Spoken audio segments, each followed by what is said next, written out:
Hey everyone, welcome to Bourgeois Meals and Proletariat Ideals, and this will be the first of many videos where I will introduce key Marxist concepts that are highly relevant to our lives while I cook dinner or go about my daily routines. These videos do not aim to give you a nuanced and holistic understanding of these topics. They're too short for that. Instead, they're more like stepping stones to gauge your interest in the hope that after watching them, you might explore these concepts further on your own. If there's enough interest in the comment section, I'm always happy to provide more systematic and academic resources for those of you who are looking for something a bit more in-depth. In the next couple of videos, I will talk about Marx's concept of alienation, probably the most important moment of his early career, and the relevant Hegelian background leading up to it. The one-sentence version of alienation is that the division of labor in capitalism pretty much made it impossible for the working class to experience labor as something formative. Thus, they are estranged or alienated from their humanity and its possibility to progress on the path of self-actualization. To unpack what all of that means, I need to first give you a Hegel crash course to familiarize you with some key concepts for this to make sense. Today, we will first briefly overview Hegel's main project in philosophy, which unfortunately will be a little bit dry. I promise things will lighten up and get a lot more interesting when we take a closer look at a specific moment in Hegel's project, the master-slave dialectic, that is especially relevant to Marx.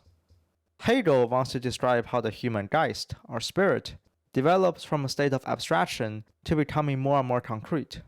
He posits that the movement happens in a stage-to-stage manner, with the end goal being what he calls being in and for itself, a fully actualized self-determination or independence.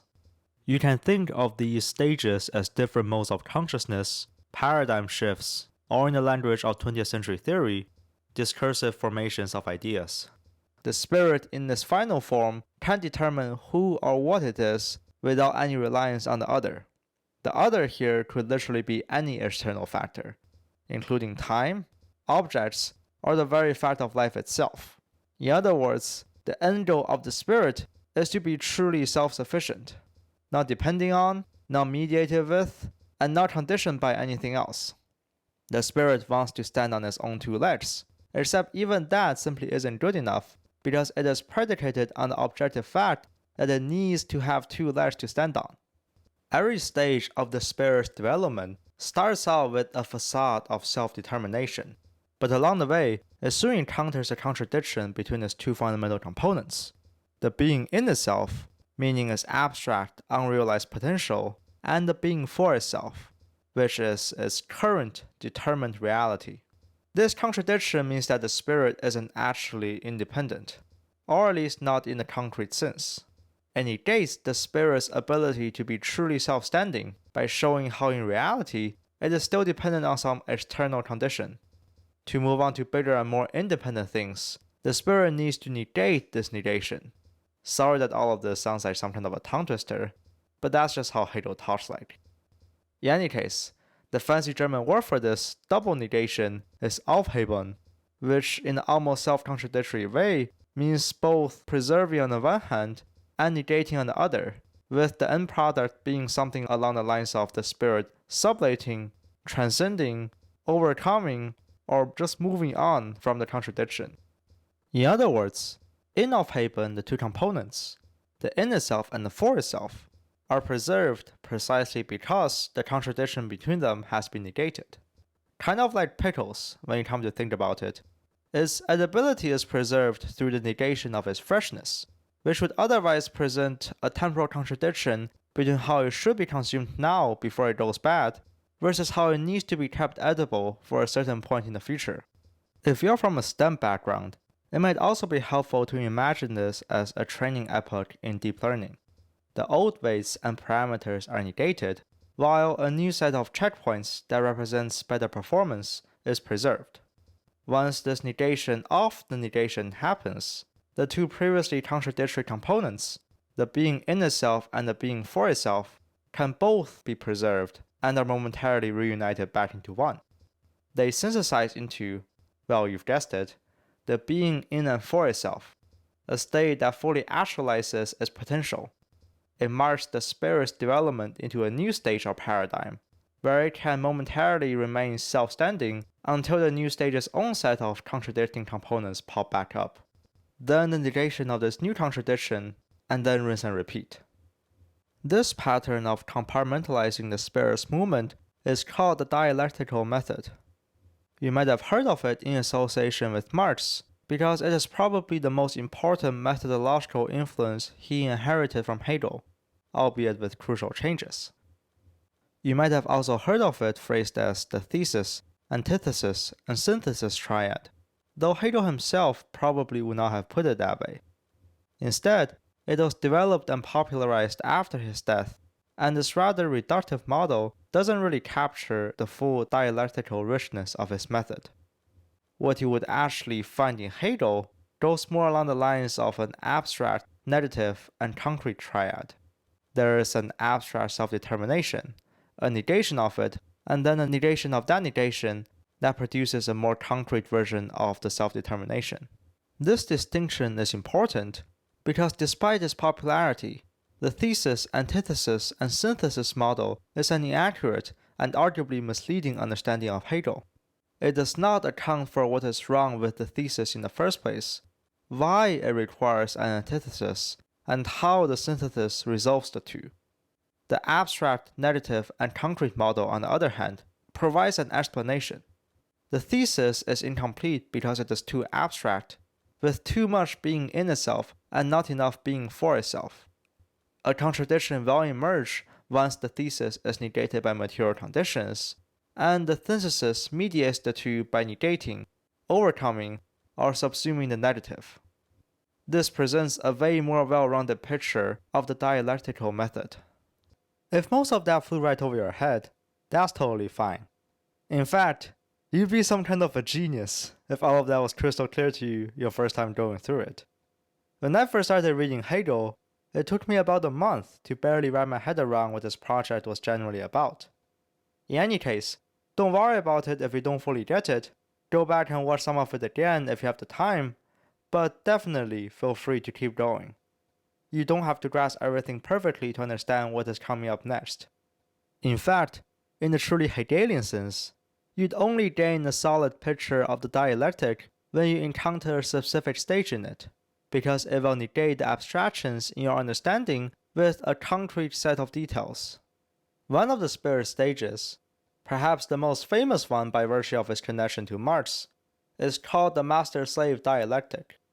Note that the master and slave here are not exactly the same as chattel slavery in American context. They mean something more along the lines of bondage, serfdom in the medieval sense, or indentured servitude without a time limit.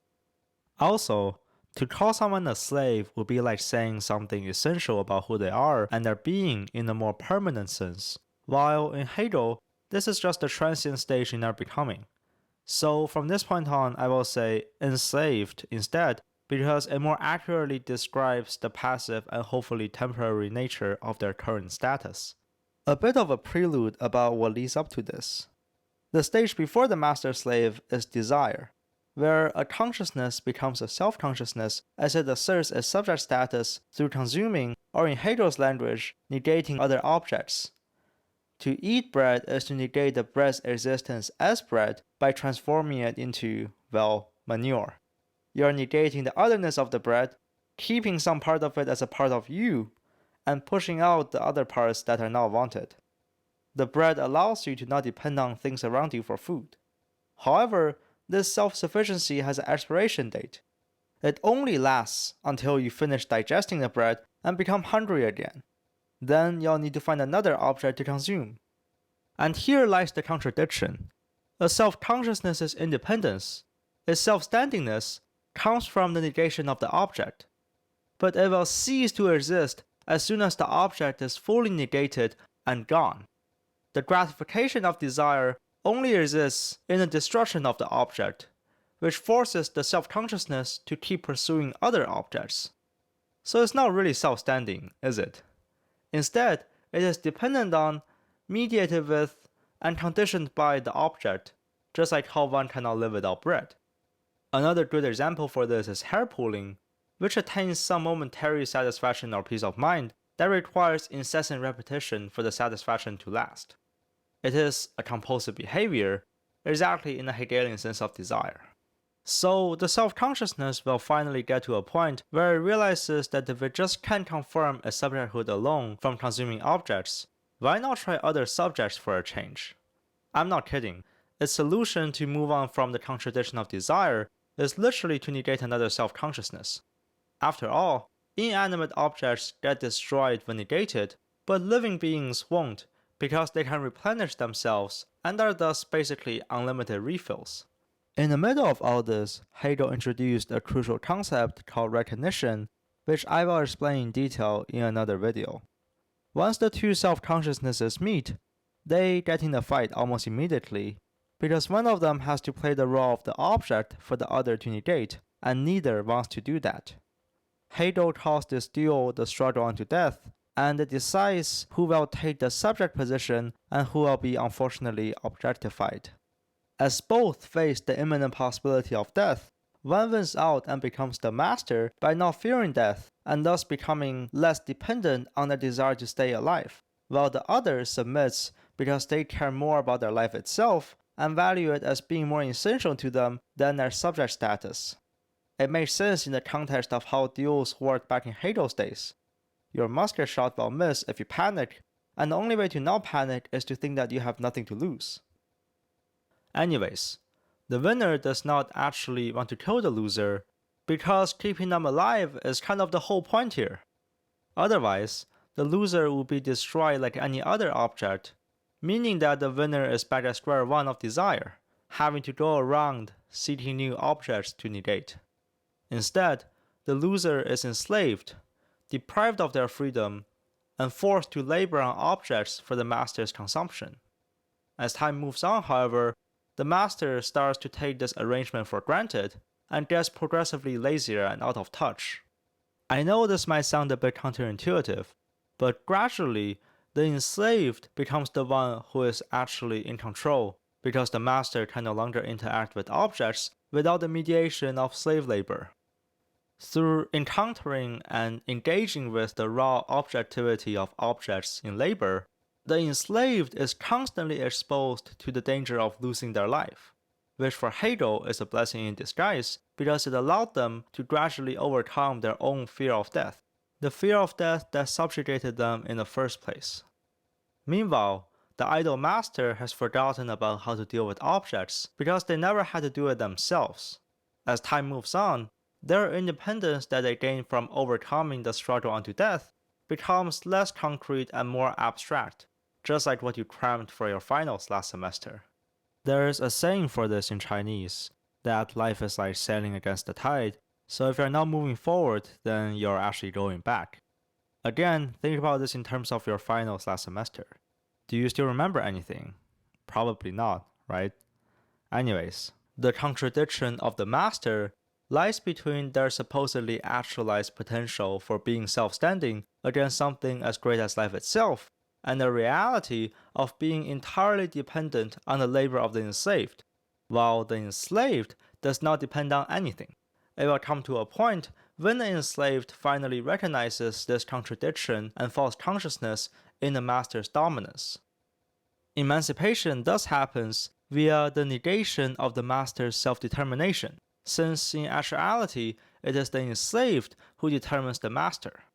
For Hegel, labor has a kind of formative power for the enslaved that brings them to a position with more actualized freedom, while the master, who no longer engages in labor, has moved backwards on Hegel's borrowed progression. Thus, we have come full circle. Now you get a sense of what labor is supposed to be in Hegel, which lays the stage to demonstrate how it has been alienated in capitalism for Marx. But before we get to that, let me first show you how the master-slave dialectic plays out in action with a real-life story. Stay tuned for the next video.